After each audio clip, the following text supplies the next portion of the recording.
வணக்கம் நண்பர்களே. இன்று நாமெல்லாம் மிகவும் சுவையான கிரீமியான மலாய் சிக்கன் ரெசிபியை வீட்டிலேயே எப்படி செய்வது என்று பார்க்கலாம். இதற்கு கோழி, தயிர், பால், கிரீம், இஞ்சி, பூண்டு விழுது, பச்சை மிளகாய், மிளகுத்தூள், கரம் மசாலா, எலுமிச்சை சாறு, வெண்ணெய் மற்றும் கொத்தமல்லி தேவை. முதலில் சிக்கனை நன்றாக கழுவி சுத்தம் செய்து வைத்துக் கொள்ளுங்கள். இப்போது தயிர், கிரீம், இஞ்சி, பூண்டு விழுது, மிளகுத்தூள், கரம் மசாலா, எலுமிச்சை சாறு மற்றும் உப்பு சேர்த்து நன்றாக கலக்கவும். அதில் சிக்கன் துண்டுகளை சேர்த்து நன்றாக ஊற வைக்க வேண்டும். குறைந்தது 1 மணி நேரம் ஊற வைத்தால் சுவை இன்னும் அதிகமாகும். இப்போது ஒரு கடாயில் வெண்ணெயை சேர்த்து சூடாக்கவும்.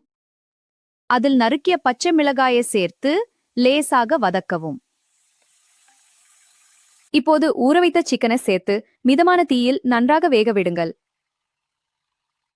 கிரேவி கெட்டியாகி சிக்கன் நல்லா வெந்ததும் மேலே கொத்தமல்லி தூவி அலங்கரிக்கவும்.